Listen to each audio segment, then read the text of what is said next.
ने तुझे, तेरे अल्लाह ने तुझे, तेरे परवरदिगार ने जो दावत दीन देकर भेजा, तू उसको पूरा कर, तू लोगों को तौहीद की दावत दे। रही मेरी बात तो सुन, जब तक मैं जिंदा हूं और मेरी एक एक सांस जब तक चलती रहेगी, तेरी हिफाजत में लगी रहेगी, देखता हूं मेरी जिंदगी में कौन तेरा कुछ करेगा, देखता हूं मेरी जिंदगी में कोई खरोच भी तुझे आ जाए, जाओ सबसे मैं निबड़ लूंगा, तू अपनी दावत दे लोगों को, देखता हूं कि मेरी जिंदगी में कौन मेरे भतीजे पर आंख भी उठा ले और उसको कोई खरोच भी आ जाए, जा। कितनी मदद करते थे चचा अबू तालिब। लेकिन जब अबू तालिब का आखिरी वक्त आ गया और वो भी आखिरी मर्जुल मौत में जब मुब्तला हो गए, तो अल्लाह के नबी को यह फिक्र हुई अब मेरे चचा नहीं बचेंगे। ऐसी बीमारी उनको लग गई कि इस बीमारी में बचना मुश्किल है, वो आज भी मर सकते हैं और कल भी जा सकते हैं। चलो अब मेरे चचा की आखिरी वक्त में तो कम से कम मैं जाऊं और उनको दीन की दावत देकर उनसे ये कलमा पढ़वा लूं।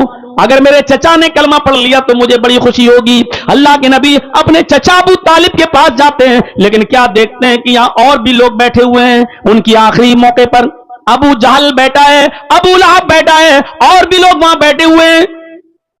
अल्लाह के नबी सल्लल्लाहु अलैहि वसल्लम उस मौके पर कुछ बोलना चाहते हैं, लेकिन देखते हैं कि ये लोग बैठे हुए हैं, ये लोग बैठे हुए हैं, इन लोगों के सामने कहूंगा तो मेरे चचा कभी इस्लाम नहीं लाएंगे। आपने चचा से कहा कि मुझे आपसे कुछ तन्हाई में बात करनी है। अबू तालिब ने उन लोगों को थोड़ा सा घर से दूर कर दिया, थोड़ा सा चले जाओ। वो लोग थोड़ा दूर हो गए। अल्लाह के नबी ने अपने चचा से कहा, चचा जान, कुल या अम्मी ला इलाहा इल्लल्लाह। आए मेरे चचा, आखिरी वक्त है, इस बीमारी में कोई बचता नहीं है, मैं चाहता हूं कि आखिरी वक्त में कम से कम आप ला इलाहा इल्लल्लाह पढ़ लें। आए चचा जान, मेरी दावत को आप कबूल कर लीजिए, ला इलाहा इल्लल्लाह पढ़ के एक अल्लाह की वहदानियत का, उसकी तौहीद का इकरार कर लीजिए। नहीं भतीजे, क्या कहेंगे लोग अगर मैं ला इलाहा इल्लल्लाह पढ़ लूं तो जमाना क्या कहेगा। अबू तालिब आखिरी वक्त भतीजे से डर गए और डर के कलमा पढ़ लिया। भतीजे ने डराया जहन्नम से और वो डर गए। नहीं नहीं नहीं नहीं, अल्लाह के नबी ने अब जो जुमला कहा उसको सुनो, क़ुल या अम्मी ला इलाहा इल्लल्लाह फी उज़ुनी। आए चचा जान, सबके सामने नहीं पढ़ना चाहते मत पढ़िए, मेरे कान में कह दीजिए, मेरे कान में पढ़ लीजिए, बस सिर्फ मुझे कान में इतना कह दो, ला इलाहा इल्लल्लाह, मेरे कान में पढ़ दीजिए, मैं गवाह बन जाऊंगा और कयामत के दिन अल्लाह से कह दूंगा, आय अल्लाह मेरे चचा ने मेरे कान में ला इलाहा इल्लल्लाह पढ़ा, तेरी तौहीद की गवाही दी, कसम है मुझे अपने रब के इज्जत और जलाल की, कसम है उस जात की जिसके कब्जे में मोहम्मद की जान है, मैं अल्लाह से गवाही देकर आपको बख्शवा लूंगा, आपको जन्नत में पहुंचवा दूंगा। अल्लाह मेरी गवाही मानेगा और फिर अल्लाह तो खुद समीउन अलीम है, वो सुनने और जानने वाला है, मैं अल्लाह से सिफारिश करवाऊंगा आपकी, आप मेरे कान में कलमा पढ़ दीजिए। अबू तालिब ने कहा, भतीजे मैं तेरे कान में भी कलमा नहीं पढ़ सकता, इसलिए कि मैं नहीं चाहता कि मेरे मरने के बाद लोग ये कहें कि अबू तालिब आखिरी वक्त में अपने बाप दादा का दीन छोड़कर चला गया, अपने बाप दादा के दीन को छोड़ दिया। नहीं, अपने बाप दादा के दीन पे नहीं मरा। अरे मोहम्मद, तेरी दावत बरहक है, मैं मानता हूं कि तू सच्चा है, तूने कभी जिंदगी में झूठ नहीं बोला, लेकिन मैं अपने बाप और दादा के दीन पर ही मरना चाहता हूं। और आखिरकार अबू तालिब बगैर कलमा पढ़े हुए इस दुनिया से रुखसत हो गए, नहीं पढ़ा कलमा। अपने चचा के इंतकाल के बाद मोहम्मद रसूलुल्लाह के आंखों में आंसू आ गए, इस बात पर नहीं कि मेरे चचा जो है मर गए, आंसू इस बात पर आए कि मेरे चचा बगैर कलमा पढ़े हुए इस दुनिया से चले गए, ला इलाहा इल्लल्लाह का इकरार नहीं किया, जहन्नम के मुस्तहिक हो गए। फिर भी एक उम्मीद लगाकर उठे और दुआ की, अल्लाह मेरे चचा ने जिंदगी भर मेरी हिफाजत की, दुश्मनों से बचाया, मेरी खिदमत की, मुझे पाल पोस कर बड़ा किया, अल्लाह इस एहसान के बदले में तू मेरे चचा को बख्श दे, अल्लाह मेरे चचा की मग़फ़िरत फरमा दे। जबान से ये जुमला निकला, आसमान से जिब्राइल आ गए, ये आयत लेकर, किसी मोमिन के लिए ये जायज नहीं है कि वो किसी काफिर के लिए दुआए मग़फ़िरत करे, किसी काफिर के लिए जन्नत में जाने की, बख्शिश की और मग़फ़िरत की दुआ करे। आए मोहम्मद 70 1 मर्तबा भी अगर तू अपने चचा के लिए दुआ करेगा तो मैं कबूल नहीं करूंगा, क्योंकि तेरा चचा हालत कुफ्र में मरा है, वो बगैर कलमा पढ़े मरा है। तेरा चचा जहन्नमी है, वो जहन्नम में जाएगा। यहां हम तेरी भी दुआ कबूल नहीं करेंगे और तेरे चचा को नहीं बख्शेंगे। तेरा चचा अबू तालिब जहन्नमी है, जहन्नम में रहेगा। नबी अकरम के आंखों में आंसू।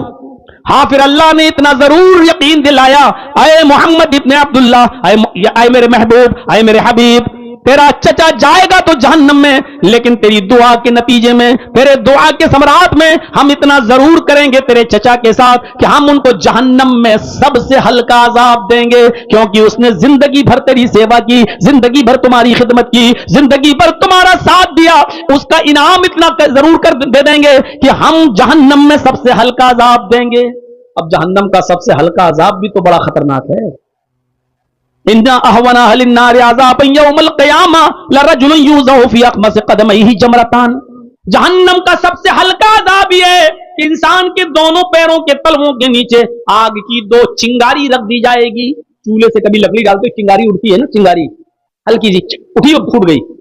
जहन्नम के 2 चिंगारियां हम दोनों तलवों के नीचे रख देंगे, ये सबसे हल्का अजाब होगा। और इन दोनों चिंगारियों का हाल ये होगा, यगली मिनहुमा दिमागु, इन दोनों चिंगारियों की वजह से उसका दिमाग हांडी की तरह खौल रहा होगा। जैसे कोई चीज पकाइए, आप पानी को उबालिए और गैस सिलेंडर पर रख दीजिए और 15 मिनट के बाद देखिए पानी कैसे उबलता है। ये 2 चिंगारियां पैरों के तलवे के नीचे रखी जाएंगी और उन चिंगारियों से दिमाग हांडी की तरह खोल रहा होगा, उबल रहा होगा, जैसे हांडी में पानी उबलता है। यगली मिनहुमा दिमाग, उसका दिमाग खोल रहा होगा, उबल रहा होगा। मेरे भाइयों, ये सबसे हल्का अजाब होगा। फरमाया क्या है मोहम्मद, हम तेरे चचा को सबसे हल्का अजाब देंगे, लेकिन देंगे और जहन्नम में डालेंगे और कभी जिंदगी के अंदर वो जहन्नम से निकलेगा नहीं, क्योंकि वो जहन्नम काफिरों के लिए हमेशा के लिए बनाई गई है, कभी नहीं निकलेगा। वमावाहु नार, हमेशा जहन्नम में रहेगा, कभी नहीं निकलेगा। अजाब हल्का कर देंगे लेकिन जहन्नम से निकलेगा। पूरे वाक़े को बयान करने का मकसद क्या है? कलमा पढ़ा तो एक वक्त की नमाज भी नहीं पढ़ी, वो जन्नत में चला गया। और जिसने पूरी जिंदगी नबी की खिदमत की, पूरी जिंदगी नबी की सेवा की, पूरी जिंदगी नबी को चाहा, पूरी जिंदगी नबी को दुश्मनों से बचाया, लेकिन बगैर कलमे के वो इस दुनिया से चला गया, तो कहां गया? जहन्नम में गया। मेरे प्यारे साथियों, अफजलुहा कौलु ला इलाहा इल्लल्लाह, अफजल कलमा, अफजल चीज क्या है? ला इलाहा इल्लल्लाह। ये ईमान का आला दर्जा।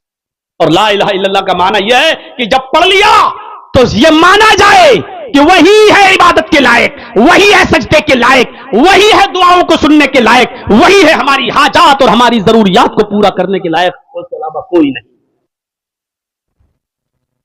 मिसालें मत दो, छत पे चढ़ना हो तो सीढ़ी की जरूरत पड़ती है, माफ कीजिएगा, हमें और आपको सीढ़ी की जरूरत पड़ती है। माफ कीजिएगा, वहां जो लोग बैठे हैं उनको सुनाने के लिए हमें माइक की जरूरत पड़ती है, लेकिन अल्लाह तक अपनी आवाज को पहुंचाने के लिए हमें माइक की जरूरत नहीं है, क्योंकि अल्लाह रब्बुल आलमीन हमारी बात को बगैर माइक के भी सुनने पर कादिर है। अगर अल्लाह को सुनाने के लिए हम वसीला इस्तेमाल करें तो फिर अल्लाह की कुदरत क्या रह गई? अल्लाह अगर बगैर वसीले के नहीं सुन पा रहा है तो फिर कुदरत क्या रह गई अल्लाह की? अरे एक बार हजरत औस इब्ने सामित ने खौला बिनते सालबा अपनी बीवी से जिहार कर लिया था। जिहार जानते हैं?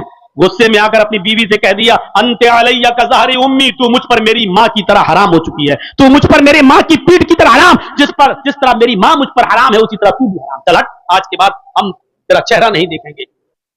और थोड़ी देर के बाद गुस्सा ठंडा हो गया तो कहते हैं कि खौला, ये मुझसे क्या हो गया, ये तो बहुत बड़ी गलती हो गई, ओफो ये क्या हुआ। लेकिन अरब के अंदर यह भी तलाक की एक शक्ल मानी जाती थी। अब तुमने अपनी बीवी को यह तो नहीं कहा कि मैंने तलाक दी, लेकिन यह कह दिया कि मुझ पर मेरी मां की तरह हराम, तो इसका मतलब यह हुआ कि अब तुम अपनी मां से नहीं मिल सकते थे। यह अरब के अंदर यह दस्तूर था। अल्लाह के नबी सल्लल्लाहु अलैहि वसल्लम के पास भी कोई अहकाम नाजिल नहीं हुए थे कि आप उसका कोई रास्ता निकालते। इसलिए औस इब्ने सामित ने अपनी बीवी खौला बिनते सालबा को मोहम्मद रसूलुल्लाह के पास भेजा, जाओ और नबी अकरम सल्लल्लाहु अलैहि वसल्लम से कहना हमारे और तुम्हारे दरमियान कोई रास्ता निकाल दो। खौला बिनते सालबा मदीने में मस्जिद नबी के से लगे हुए हजरत आयशा की हुजरे को दस्तक देती है। हजरत आयशा ने दरवाजा खोला, खौला ने सलाम किया, आयशा ने जवाब दिया वालेकुम अस्सलाम। खौला ने कहा कि मैं अल्लाह के रसूल से मिलने के लिए आई हूं। हजरत आयशा ने इजाजत दी और वो नबी अकरम से बातें करने लगी। खौला बिनते सालबा अपना वाकया बयान कर रही है, अय अल्लाह के नबी, मेरे शौहर ने मुझे अपनी ऊपर अपने मां की तरह हराम कर लिया है, मेरे लिए कोई रास्ता बताओ, कोई रास्ता निकालो। अल्लाह के नबी कहते हैं खौला मेरे पास कोई रास्ता नहीं है, तुम अपने शौहर के लिए हराम हो चुकी हो, तुम उनसे दूर रहो। कहा अल्लाह के नबी अगर आप रास्ता नहीं निकालेंगे तो कौन निकालेगा? फरमाया आए खौला जब अर्श वाले ने कोई रास्ता नहीं बताया तो मैं कैसे बता दूं? मेरी तरफ से कोई रास्ता नहीं है, तुम अपनी शौहर के लिए हराम हो चुकी हो। उसने जिद की, अल्लाह के नबी ने भी इनकार किया, उसने बार बार कहा, लेकिन नबी ने भी बार बार मना कर दिया कि मेरे पास कोई रास्ता नहीं। हाँ, ये जुमले पर गौर करना, खौला बिनते सालबा ये बातें नबी से कह रही है और नबी खौला बिनते सालबा से बातें कर रहे हैं। हुजरा बहुत छोटा है, इतना समझो, इतना समझो जैसे ये कैमरे हमारे ये लगे हुए हैं, ये और यहां मैं बैठा हुआ हूं, ये हुजरा इतना बड़ा है। हजरत आयशा फरमाती हैं खौला बिनते सालबा अल्लाह के नबी से बातें कर रही थी और मोहम्मद रसूलुल्लाह खौला बिनते सालबा से बातें कर रहे थे। खौला बिनते सालबा से बातें कर रहे थे। उन दोनों के दरमियान क्या गुफ्तगू हो रही थी, उन दोनों के दरमियान क्या बातें हो रही थी? लम अस्मा कलामहुमा, खौला बिनते सालबा की और मोहम्मद रसूलुल्लाह की बातें हम नहीं सुन पा रहे थे। समझ रहे हैं आप?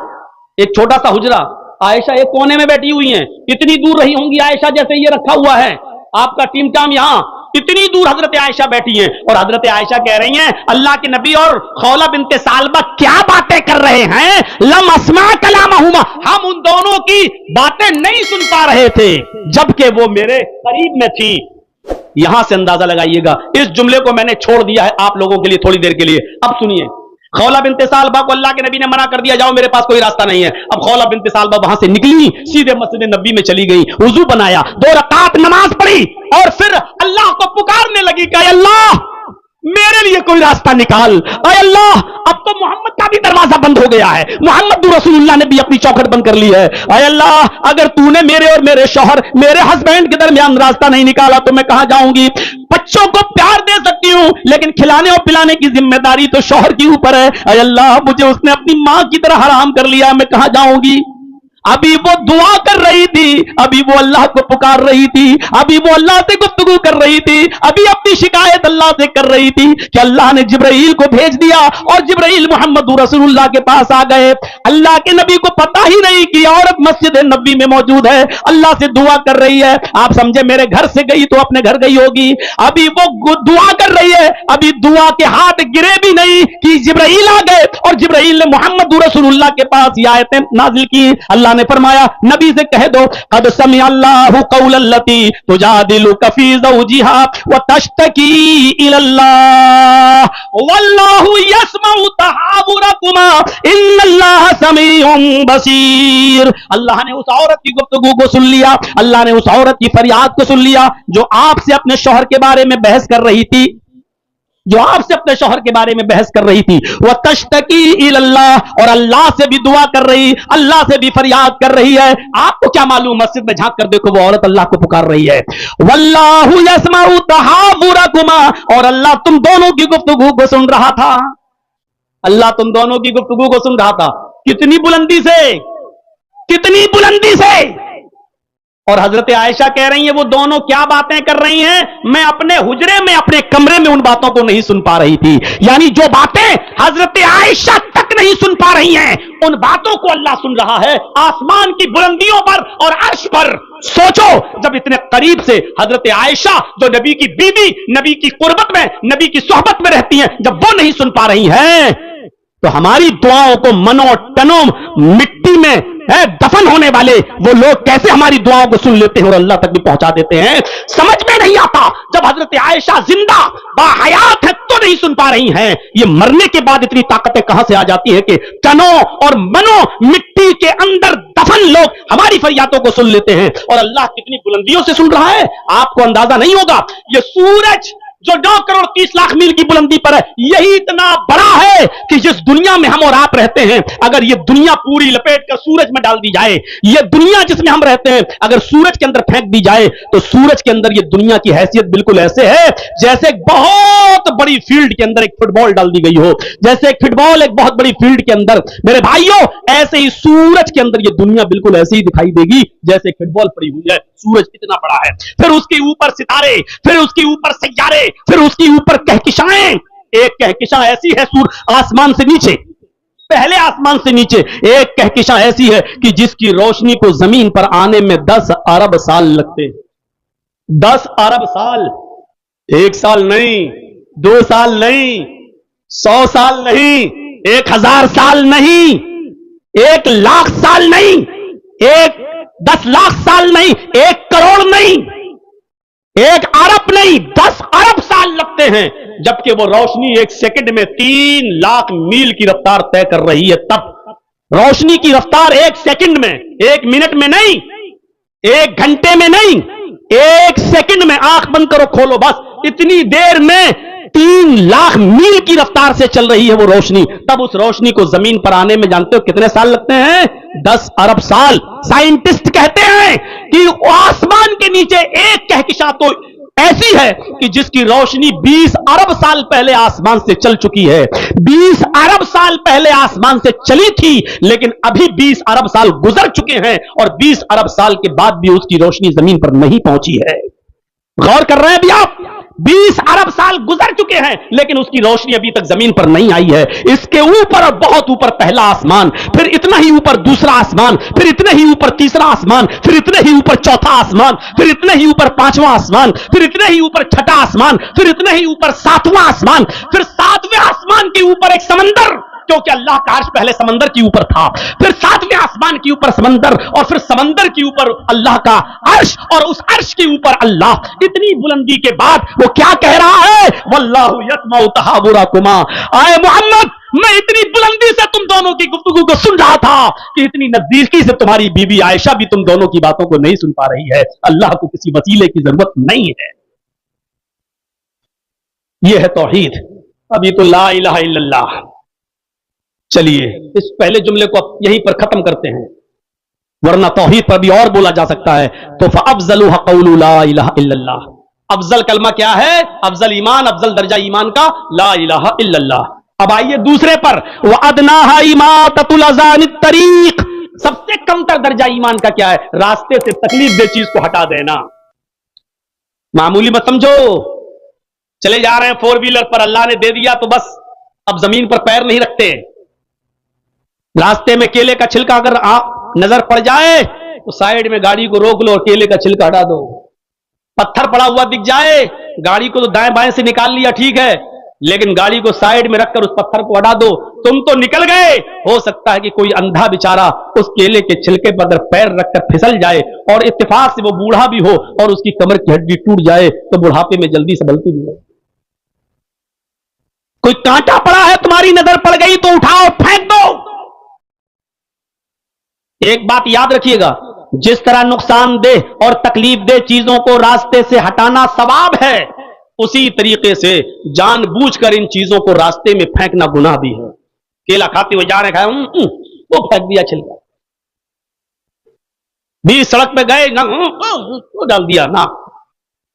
ये तकलीफ दे चीज है। तकलीफ दे चीज में नाक भी आती है, थूक भी आता है, बलगम भी आता है, लेटरिन भी आती है। ये सारी की सारी चीजें तकलीफ दे चीजों में शामिल हैं। इन तमाम चीजों से तकलीफ होती है। अब नाक पड़ी हुई है, हम हट रहे हैं, लेटरिन और गंदगी पड़ी हुई, हम बच के जा रहे हैं। मेरे भाइयों, ये कांटा, पत्थर, केले का छिलका, थूक, बलगम, नाक, ये सारी चीजें तकलीफ दे चीज में आती हैं। तकलीफ दे चीज में सिर्फ यही चीज नहीं आती है। बीच सड़क पे गाड़ी पार्क कर दी, खड़ी कर दी और चले गए दुकान से सौदा खरीदने के लिए। हाँ, 1 किलो दाल, 1 किलो ये, 1 किलो वो, 1 किलो वो, और यहां रास्ते में आपने गलत जगह पर गाड़ी खड़ी कर दी जहां लोगों को आने जाने में तकलीफ हो रही है। मेरे भाइयों, ये गाड़ी को गलत जगह पर पार्क करना भी तकलीफ देने के जुमरे में आता है, यह भी गलत है। लिहाजा ऐसी जगह गाड़ी पार्क करना जहां लोगों के आने जाने का रास्ता और तकलीफ हो रही हो, यह चीज भी गलत है। यह भी इमाततुल अज़ा अनित तरीक में आता है कि रास्ते से तकलीफ दे चीज को हटा देना। अब किसी की मोटरसाइकिल को रास्ते से हटाइएगा तो कितना बुरा मानेगा। मान लीजिए बीच रास्ते में खड़ी हुई है, اور اللہ کے رسول کی حدیث تو یہ کہ راستے سے تکلیف دہ چیز کو ہٹا دو. ابھی جرجیت صاحب ہٹا کے دیکھیں, آپ لڑنے پہ آمادہ ہو جائیں گے. ہوگا مولوی تو اپنے باپ کے گھر کا, تو نے میری گاڑی چھوئی کیسے, تو نے ہٹائی کیسے, ارے 20 سڑک میں کھڑی تھی, تیرے باپ کی جگہ ہے. ابھی دنیا بھر کی جملے آپ سنا ڈالیں گے کسی بھی انسان کو, لیکن آپ یہ نہیں سوچ رہے ہیں کہ اس سے تکلیف ہو رہی ہے آنے جانے والے کو.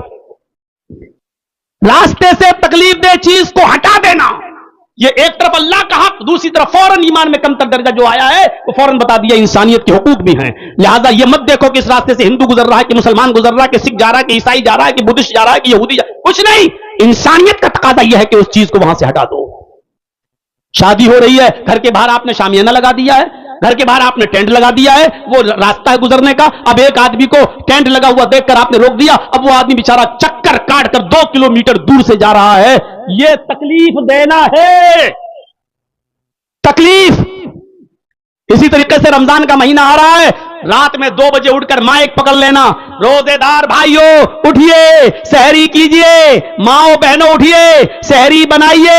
روزہ اتنا ٹائم سحری میں باقی رہ گیا ہے, اور اس کے بعد کھڑے ہو کر نظمیں پڑھنے لگو, نعتیں پڑھنے لگو, گیت گانے لگو, اور چاہے قرآن کی آیتیں ہی پڑھنے لگو. یہ ساری کی ساری چیزیں تکلیف دینے کے ضمن میں آتی ہیں. میرے بھائیوں, آپ کو کس نے کہا کہ رات کے 2 بجے مائک پکڑ کے آپ لوگوں کو اٹھائیے؟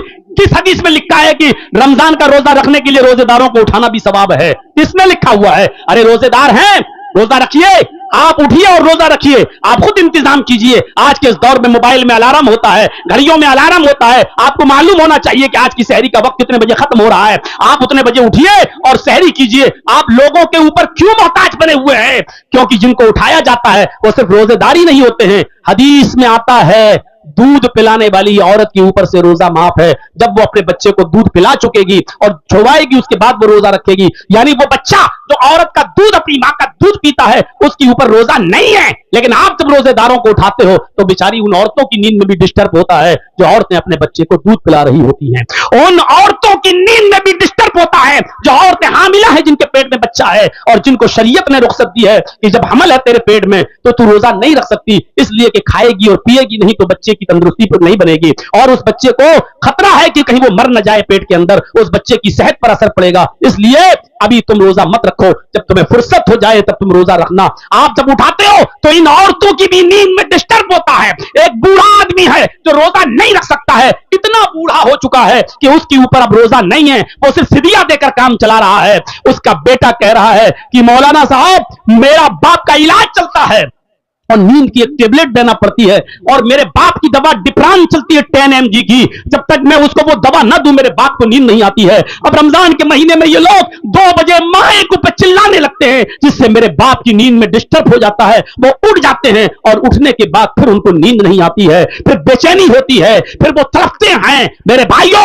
مجھے بتائیے کہ اس بوڑھے آدمی کے اوپر روزہ نہیں تھا, وہ ڈپران کی ٹیبلٹ کھا کے سو رہا تھا, آپ نے مائک پہ چلا چلا کر اس کو اٹھا دیا ہے. اس آدمی کی تکلیف کا ذمہ دار کون ہے؟ میرے بھائیوں شریعت میں ہر چیز پر ثواب نہیں ہے کہ روزے داروں کو اٹھا رہے ہو تو ثواب. آپ نے روزے داروں کو تو اٹھا دیا, لیکن جن کے اوپر روزے نہیں تھے ان کو بھی آپ نے تکلیف پہنچائی. یہ کون ہے اس کا ذمہ دار؟ میرے بھائیوں بتائیے. یہ بھی تکلیف دینے کے ذمن میں آتا ہے. تو اماطۃ الاذی عن الطریق, راستے سے تکلیف دہ چیز کو ہٹا دینا, یہ بھی ایمان کا ایک حصہ ہے. 2 چیزیں کافی. تیسری چیز پر میں تھوڑا سا روشنی ڈالوں گا جس کا تعلق ہم سے بھی ہے اور ہماری ماں بہنوں سے بھی. اور تیسری چیز کیا ہے؟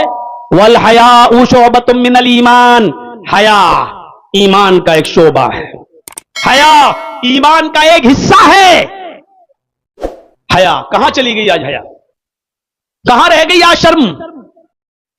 اور اللہ کے رسول کی حدیث بخاری کی, بس اس حدیث کو سن لیجئے, بہت سے مفہوم نکل جائیں گے. اللہ کے نبی نے فرمایا اذا لم تستحی ففعل ما شئت, اگر تیرے اندر شرم نہ رہی, اذا لم تستحی جب تیرے اندر شرم ہی نہ رہی, ففعل ما شئت تو جو تیرے دل میں آئے گا وہ کام کرے گا. یعنی جب انسان کے اندر سے شرم و حیا نکل جائے تو انسان جو چاہے گا وہ کرے گا, کیونکہ اب شرم و حیا نہیں رہی. دیکھ لیجئے ہماری وہ بہنیں, ہماری وہ بیٹیاں, ہماری وہ لڑکیاں جو کل تک کتنی شرم و حیا کرتی تھی, جن کے خوبصورت گالوں کو آسمان کی نگاہوں نے بھی کبھی نہیں دیکھا تھا, لیکن آج جب ویسٹرن کلچر سے متاثر ہو کر, جب پشچمی سभ्यता سے متاثر ہو کر, جب مغربی تہذیب سے متاثر मुतासिर होकर जब हमारी लड़कियों ने अपने सरों से दुपट्टे तक उतार दिए हैं, ये तो छोड़ो, शॉर्ट कपड़े जब अपनाना शुरू किए हैं, ये भी छोड़ो, तो आप इंस्टाग्राम पर चले जाइए और टिकटॉक पर चले जाइए तो आप देख लीजिए कि हमारी बहनों और बेटियों के कपड़े भी उतर चुके हैं, दुपट्टे भी उतर चुके हैं, और किस तरीके से डांस कर करके वो अपनी वीडियो बना रही हैं। हमें नहीं मालूम आपके झारखंड का हाल क्या है, हमें नहीं मालूम कि आपके पाकुड़ की लड़कियां क्या कर रही हैं, हमें नहीं मालूम कि साहिबगंज और गुड्डा की बच्चियां क्या कर रही हैं। आओ हमारे लखनऊ की तरफ आइए, हम आपको दिखाएं कि बड़े बड़े हाजियों, बड़े बड़े नमाजियों और बड़े बड़े मौलवियों और बड़े बड़े कारियों की लड़कियां कॉलेजेस और यूनिवर्सिटी से पढ़ने के बाद अपने घरों में इंस्टाग्राम पर रील बना बना के डाल रही हैं, जिनके बाल कटे हुए हैं, दुपट्टे उतरे हुए हैं, सीने खुले हुए हैं, शॉर्ट कपड़े हैं, चुस्त लिबास पहने हुए हैं। मेरे प्यारे साथियों, जब बेशर्मी ने, बेहयाई ने जब मुल्ला और मौलवियों के घरों तक में जाके डालना शुरू कर दिए हैं और सेंध लगा दी है, और हाजी और नमाजियों की लड़कियां भी जब इस हद तक और इस दहलीज पर पहुंच चुकी हैं, तो औरों की मिसालें हम आपको क्या दें और औरों की मिसालें हम कहां तक आपको दें। मेरे भाइयों, अंदाजा लगाइए आप। इसीलिए अल्लाह के नबी ने फरमाया, इज़ा लम तस्तही फफ़अल मा शिता, जब तेरे अंदर से शर्म हया ही नहीं रही तो जो भी तेरे दिल में आएगा वो तू करेगा। वरना शर्म हया तो वो चीज थी, शर्म हया तो वो चीज थी कि अल्लाह के रसूल ने औरतों से क्या कहा है, जरा तसव्वुर करें आप। औरतें मस्जिदों में नमाज पढ़ने जा सकती हैं, इजाजत है उनको। मसला याद रखिएगा, अल्लाह के नबी ने यहां तक फरमाया, ला तमनऊ इमा अल्लाह अन युसल्लीना फिल मस्जिद। अगर औरतें मस्जिदों में नमाज पढ़ने की इजाजत मांगे तो उनको दे दो, उनको मस्जिदों में जाने से मत रोको। अल्लाह के नबी के जमाने में औरतें मस्जिदों में आया करती थी नमाज पढ़ने। ये बात अब आपके समझ में आ गई। अब जो चीज बताने जा रहा हूं उसका ताल्लुक शर्म हया से है। देखिए, औरतें मस्जिदों में अल्लाह के नबी के जमाने में जाया करती थी, नबी के पीछे नमाज पढ़ा करती थी, ये सब सही है। अल्लाह के नबी ने यह भी फरमाया कि औरतें मस्जिदों में नमाज पढ़ने के लिए जाएं, और इजाजत मांगे तो तुम अपनी बीवियों को, अपनी बहनों को, अपनी बेटियों को मस्जिदों में जाने से मत रोको। यानी वो जाना चाहे तो जा सकती है, तुम रोकने वाले कोई नहीं होते हो। इन अहादीस की रोशनी से पता चलता है कि औरतें जब चाहें, जिस वक्त चाहें मस्जिद में नमाज पढ़ने जा सकती हैं, ये अपनी जगह पर। लेकिन इसके बावजूद अल्लाह के नबी सल्लल्लाहु अलैहि वसल्लम ये फरमा रहे हैं, औरत का अपने घर में नमाज पढ़ना मस्जिद में नमाज पढ़ने से ज्यादा अफजल है। क्योंकि औरत अपने घर में नमाज पढ़ेगी तो मस्जिद में नमाज पढ़ने वाले मर्दों से दूर रहेगी।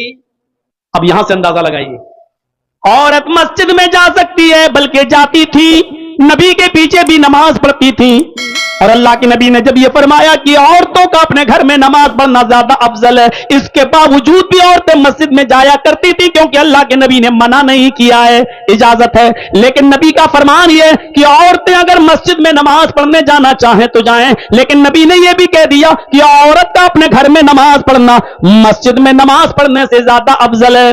उसके बाद फरमाया, औरत का अपने घर के आंगन में नमाज पढ़ना, औरत का अपने घर के आंगन में नमाज पढ़ना ज्यादा अफजल है। फिर फरमाया कि घर के आंगन के अंदर एक बरामदा होता है, आंगन तो खुला हुआ हो गया, घर में घुसे आंगन में नमाज पढ़े, ये ज्यादा बेहतर है। औरत घर के आंगन में नमाज पढ़े तो ये मस्जिद में नमाज पढ़ने से ज्यादा बेहतर है। फिर फरमाया, औरत बरामदे में नमाज पढ़े तो घर के आंगन में नमाज पढ़ने से ज्यादा बेहतर है। फिर फरमाया कि औरत अपने बेडरूम में, जहां वो अपने शौहर के साथ सोती है, जो बंद कर लिया जाता है रात में सोते वक्त, अगर वो अपने उस कोठे में, उस कमरे में नमाज पढ़े तो ये नमाज कमरे की, कोठे की नमाज बाहर के आंगन और बरामदे की नमाज से बेहतर है, उससे ज्यादा अफजल है। इसलिए कि औरत इन तमाम सूरतों में मर्दों से दूर रहती है, और जब वो घर के कमरे में, कोठे में नमाज पढ़ेगी तो वो मर्दों से सबसे ज्यादा दूर रहेगी, क्योंकि घरों में भी तो आना जाना लगा रहता है। कभी चचा का बेटा चला रहा है, कभी खाला का बेटा चला रहा है, कभी फूफी का बेटा चला रहा है, आप इनको रोक तो नहीं लेते हो। तो इसीलिए कहा, औरत का अपने कमरे में, अपने बेडरूम में नमाज पढ़ना घर के बरामदे में नमाज पढ़ने से ज्यादा अफजल है। मेरी माओ, मेरी बहनों, सुनो, अल्लाह के नबी ने कितनी बड़ी बात कही है।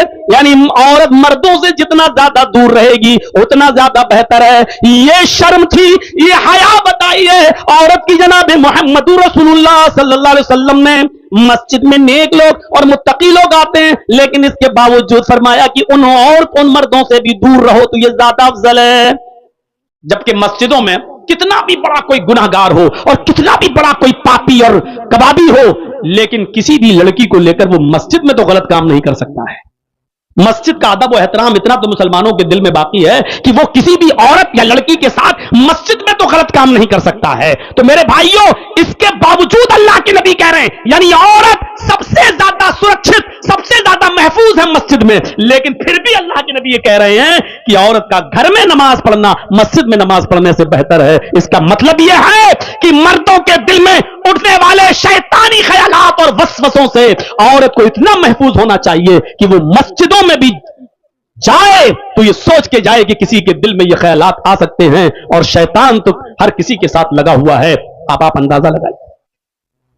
अल्लाह के नबी ने फरमाया, अगली सफ, जमात हो रही है ना, जमात, अल्लाहू अकबर, जमात, पहली सफ का सवाब इतना ज्यादा है, पहली सफ में नमाज पढ़ने का सवाब इतना ज्यादा है कि अल्लाह के नबी फरमाते हैं, अगर किसी को अगली सफ का सवाब मालूम हो जाए, किसी को पहली सफ का सवाब पता चल जाए कि कितना है, तो पहली सफ में आने के लिए वो लड़ेगा, झगड़ा करेगा, और जब मस्जिद में आएगा तो कहेगा मुझे पहली सफ में जाना है। यहां तक कि कुरान अंदाजी की नौबत आ जाएगी, पर्चियां फेंकने की नौबतें आ जाएंगी, पर्चियां डालने की नौबतें आ जाएंगी। ये पहले सफ का सवाब है। सारे सहाबा चाहते थे कि हम पहली सफ में नमाज पढ़ें, हम नबी के पीछे नमाज अदा करें, ये पहली सफ का सवाब बताया है। लेकिन अल्लाह के नबी ने ये मर्दों के लिए फरमाया है। औरतों के लिए देखिए क्या हुक्म है। नबी के जमाने में भी औरतें मस्जिदों में नमाज पढ़ने आती थी। नबी नमाज पढ़ा रहे हैं, नबी के पीछे सहाबा की जमात लगी हुई है, 5 सफ 7 सफ सहाबा की लगी है, उसके बाद पर्दा पड़ा हुआ है। उस जमाने में डबल और ट्रिपल मंजिल कहां होती थी मेरे भाइयों, एक ही मस्जिद को लंबा चौड़ा कर दिया जाता था। जब 5 सफे 7 सफे मर्दों की लग गई, उसके बाद पर्दा पड़ जाता था, और पर्दे के पीछे फिर औरतों की जमात हुआ करती थी। अब इस मौके पर भी अल्लाह के नबी फरमाते हैं, खैरु सुफूफिर रिजाली अव्वलुहा व शर्रुहा आखिरुहा, मर्दों की पहली सफ सबसे अफजल है सवाब के एतबार से, और पिछली सफ, मर्दों की पिछली सफ सबसे बुरी सफ है सवाब के एतबार से। सवाब के एतबार से, बुरी का मतलब यह नहीं है कि वो काबिले नफरत हो, बुरी का मतलब यह है, शर का मतलब यह है कि सवाब में कम। फरमाया मर्दों की पहली सफ सबसे अफजल है सवाब के एतबार से, और मर्दों की पिछली सबसे पीछे वाली सफ सबसे बुरी सफ है सवाब के एतबार से। फिर फरमाया वखैरु सुफूफिन निसाई आखिरुहा व शर्रुहा बलुहा, और औरतों की पिछली सफ, औरतों की सबसे पीछे वाली सफ सबसे अफजल है सवाब के एतबार से, और औरत की आगे वाली सफ सबसे बुरी है सवाब के एतबार से। जर्जी साहब नमाज पढ़ा रहे हैं, अल्लाहू अकबर, अब मेरे पीछे 5 सफे लगी हैं मर्दों की, उसके बाद पर्दा पड़ा हुआ है, पर्दे के पीछे 5 सफे लगी हुई हैं औरतों की, ठीक है।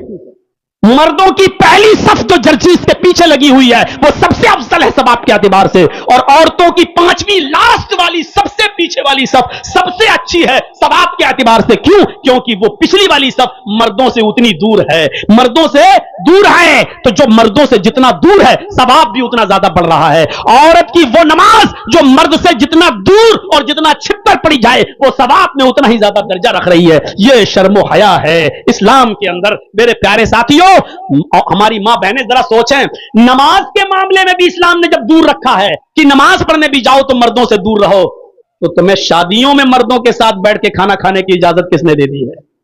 कॉलेजेस में और यूनिवर्सिटीज में हमारी एक इंटर क्लास की लड़की, इंटरमीडिएट की लड़की, 12वीं क्लास की लड़की को एजुकेशन में बैठेगी, 10 क्लास में पढ़ने वाली लड़की लड़कों के साथ क्लास में बैठ के पढ़ेगी, और कॉलेज की कैंटीन में दोनों लड़के और लड़कियां चाय पिएंगे।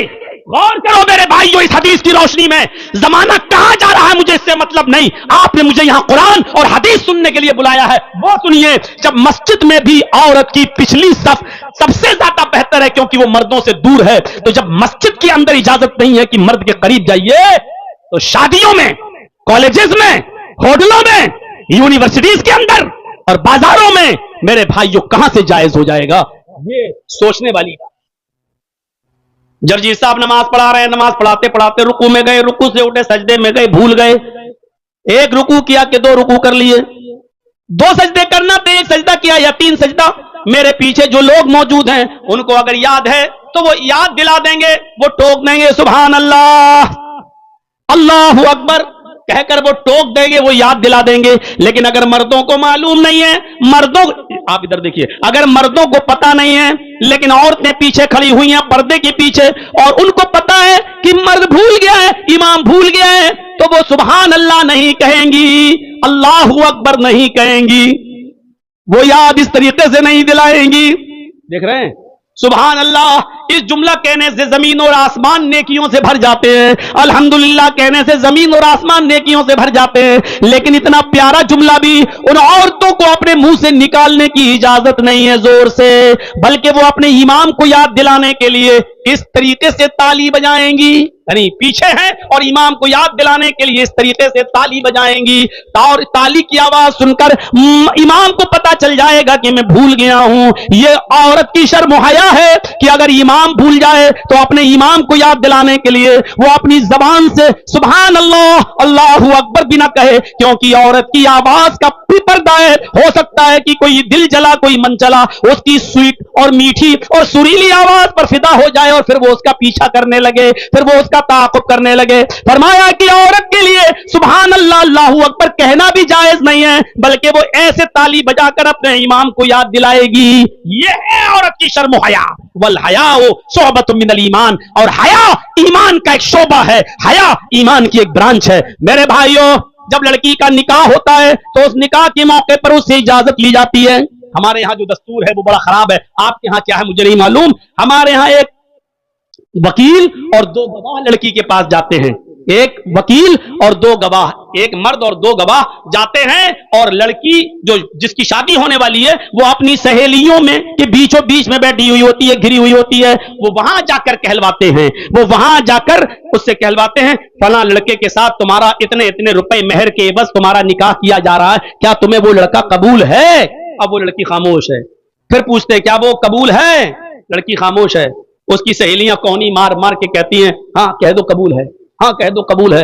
وہ بیچاری بڑی مشکل سے جب کہتی ہے قبول ہے, تب یہ وکیل ان گواہوں سے پوچھتا ہے تم نے سنا؟ وہ گواہ گئی اس لیے, تم نے سنا؟ کہ نہیں سنا. تو پھر اس سے زور سے کہلوایا جاتا ہے اور وہ لڑکی کہتی ہاں مجھے قبول ہے. تب سنا کہ ہاں سنا, ٹھیک ہے. اب دستخط کرائے جاتے ہیں لڑکی سے. ایسے ایسے جاہل پیدا ہو گئے ہیں جو لڑکی سے زبردستی سنا ہے اور کہلواتے ہیں. عورت کی شرم و حیا, لڑکی کی شرم و حیا کو بیان کرتے ہوئے اللہ کے نبی نے کہا کہ شادی اور نکاح, لڑکے کے نکاح سے پہلے لڑکی سے اجازت لی جائے گی. لڑکی کا نکاح نہیں ہوتا ہے, الحمدللہ نحمدہ ونستعینہ نہیں پڑھا جاتا ہے, صرف اجازت لی جائے گی. اور اجازت لینے کے لیے ضروری نہیں ہے کہ شادی والے دن ہی اجازت لی جائے. آپ 2-4 دن پہلے بھی پوچھ لیجئے, دیکھیے بھائی بارات آنے والی ہے, لوگ آنے والے ہیں, لڑکی کی ماں پوچھ لے, لڑکی کا ولی ارے باپ پوچھ لے, بھائی پوچھ لے, دیکھو بہن کوئی معاملہ ہو تو پہلے بتا دینا ہے. اور لڑکی اگر منع کر دے تب ٹھیک ہے, لیکن کہہ دے نہیں کوئی بات ہو گئی. فرمایا لڑکی سے ایک بار پوچھو فلاں کے ساتھ تمہارا رشتہ طے ہو رہا ہے, کیا تمہیں وہ لڑکا پسند ہے؟ اجازت ہے تمہاری تب تو میں نکاح کا پیغام دوں, اس کو بلاؤں, بارات وغیرہ آئے. کہا اگر وہ خاموش ہو جائے, اللہ کے نبی نے فرمایا تو اس کی خاموشی کو ہی اس کی اجازت مانا جائے گا. اذنھا سماعھا. ہمارے بعض علماء نے لکھا ہے کہ شادی والے دن ایسا ہوتا ہے لڑکی کے کپڑے لڑکے والے کے پاس جاتے ہیں اور لڑکے والوں کی طرف سے کپڑے لڑکی کے پاس آتے ہیں. یعنی لڑکا لڑکی کو کپڑے بھیجتا ہے اور لڑکی والے لڑکے کو کپڑا بھیجتے ہیں. اگر شادی والے دن لڑکی نے لڑکے کی طرف سے آئے ہوئے کپڑوں کو پہن لیا, شادی والے دن لڑکی نے لڑکے والوں کی طرف سے آئے ہوئے کپڑوں کو خوشی خوشی پہن لیا, تو اسی کو اجازت سمجھا جائے گا. اب لڑکی سے پوچھنے کی بھی ضرورت نہیں ہے کہ تم نے نکاح قبول کیا کہ نہیں کیا ہے, کیونکہ اس نے خوشی خوشی کپڑے پہن لیے. اس کا مطلب یہ ہے کہ وہ لڑکی شادی کے لیے تیار ہے, یہی اس کی اجازت ہے. اذنھا سماعھا, اس کی خاموشی اس کی اجازت ہے. یہ شرم و حیا